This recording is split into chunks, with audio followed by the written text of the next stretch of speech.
Hello and welcome to Grocer Pod. My name's Sean Kasednar. Today I'm joined in the studio by Scott Evans. Scott is the Group Vice President of Center Store Merchandising and Sales. He is here to talk about the changes to VMC. Before we get to Scott, I want to remind you to please subscribe to Grocer Pod. Subscribing means new episodes will be downloaded for you each week. You can find Grocer Pod on Apple Podcasts, Spotify, YouTube Music, or any other platform you use to listen to podcasts. Thanks for joining me today, Scott. Thanks, Sean. Thanks for having me. Just in case anyone isn't aware, can you tell everyone listening about the changes to VMC? Yeah, it's a little bit of a story, but let me take a step backwards and describe a couple of years ago, and we officially introduced a new facility out of Hernando, Mississippi. There's different terminologies, Mid-South or all-in-one facility, and really that journey began when that facility was stood up. And we began to move our Memphis division into that facility first. And then while working on that journey, we always had the intentions of moving our VMC Memphis and our VMC Fort Scott products from those facilities to the Mid-South location. Obviously with the all-in-one facility, it has automation and different things where it allows us to be more effective and efficient in terms of how we supply our members. And so we began that journey, and more recently we finished completing the move of the inventory between Memphis and Fort Scott, and we have now closed those facilities and will be exiting those facilities now that we're under one roof out of Mid-South. And so because of that journey and what the intents were, the other big playing factor that we had was we wanted to bring VMC into the co-op and no longer have it be a subsidiary of AWG. And so that journey took place just earlier this fiscal year in 2024. And now that we're under one roof with all that inventory, those products being shipped to our members within our co-op, those are now patronage eligible in how we manage that business. Along with that, there is still the caveat that we have our pharmaceutical business and we have non-members that we supply. And so those will continue to be non-patronage eligible and will sit outside of our co-op as the legacy VMC world did. But the remaining parts of the business, HBW, general merchandise, and specialty foods, now that reside in Mid-South, will become or is patronage eligible in what we service our members with today. And so those were the big steps that occurred and where we're at today. We have still milestones ahead of us in terms of what that journey looks like. We are moving cigarettes as we speak, and cigarettes and tobacco, and we have 2 divisions left. And we'll complete that journey here in the very near future where all that product will be out of Mid-South as well. And so I know people are thinking about what they are going to call VMC. When they refer to VMC, they just mean pharmacy. Is that correct? Yeah. So, as we brought the legacy VMC legacy departments, HBW, GM, and Specialty Foods into the co-op, we wanted to identify them differently than the VMC name that was attached to it for really signifying that it's part of the co-op, and anything that remains outside of the co-op, like the pharmacy and the non-member member business, will continue to use that VMC name for that business. But internally, we're simply just going to call the departments what they are: HBW, Health, Beauty, and Wellness, and then General Merchandise, GM, and then Specialty Foods.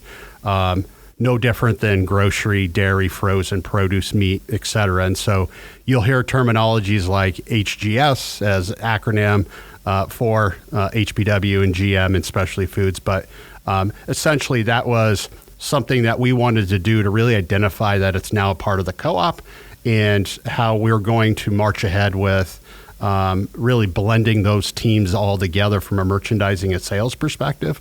So that was important to us when we made that change. You mentioned it a couple of times, but what does this change actually mean for member retailers? Yeah, so ultimately, we begin to become more effective and efficient when operating under one facility managing that inventory in a much better way. And that includes improving service level. That includes taking cost out of the business. And it also will include, we're not there yet, but will include opening the door to more varietal options that we don't carry today, both out of that facility and potentially in some of our local divisions as we level set our inventory across our network. But ultimately, that's the idea, is how do we begin to expand on variety, improve service level, manage our inventory much better, and take costs out of the business with the automation that we will have out of that facility. And talking offline before we started, you mentioned that there's some go-forward milestones. Can you give anyone a sneak peek of what's to come? Yeah, so now that we're under one roof and we're supporting all of our members from that facility, we still have a lot of work to do in terms of synergizing our approaches internally from a merchandising effort. Today, we managed the legacy VMC team independently from all the other merchandising teams. And so there's things where there's best practices on one side or the other that we're going to learn about and try to leverage across all the different departments.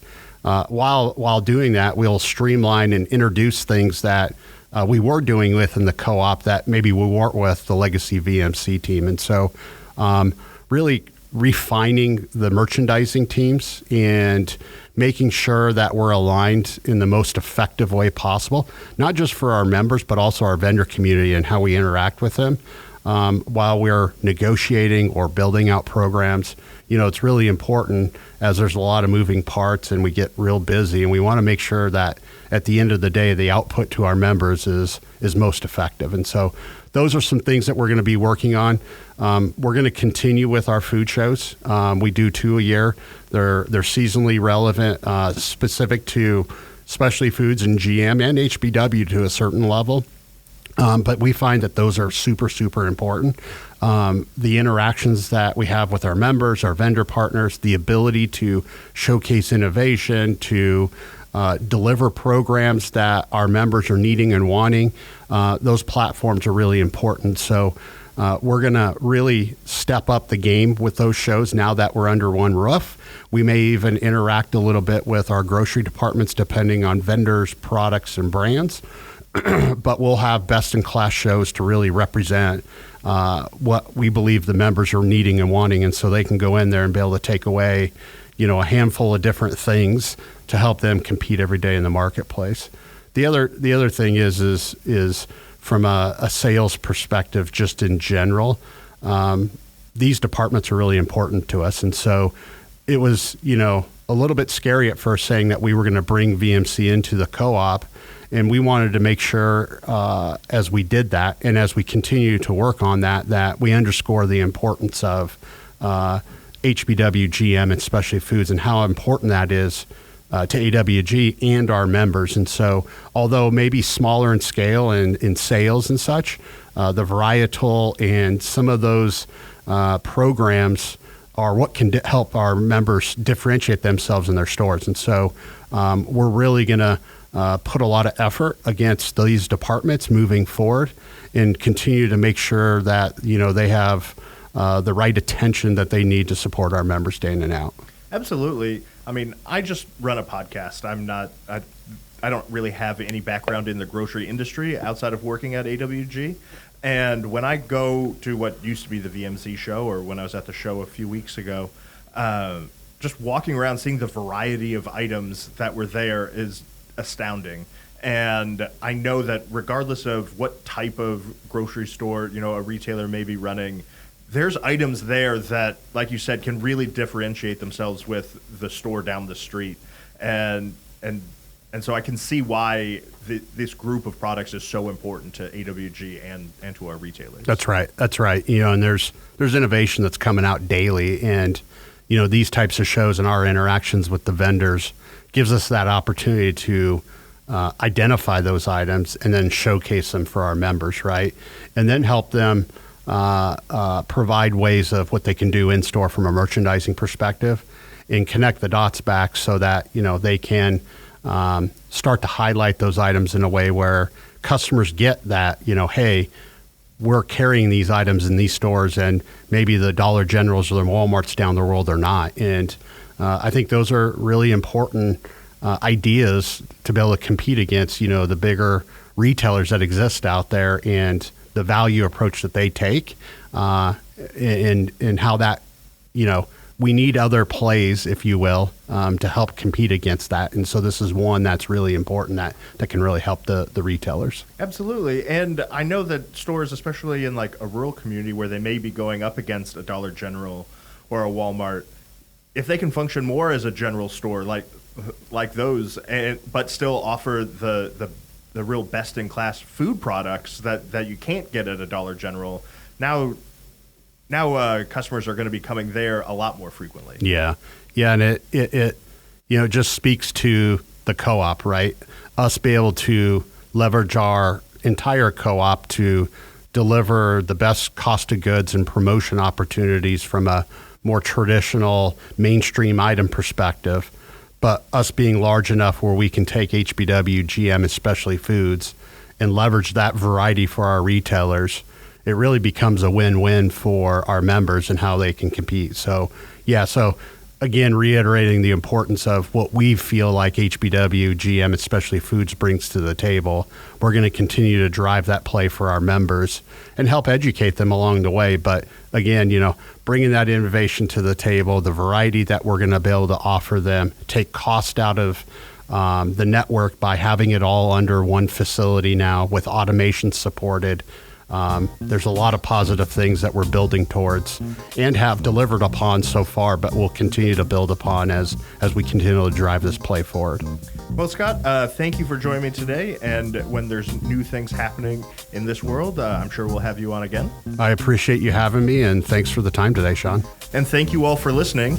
I'd like to remind you to please like and subscribe to Grocer Pod. That way you can stay up to date on all the latest things going on around AWG. And until next week, this has been Sean Sednar with Grocer Pod.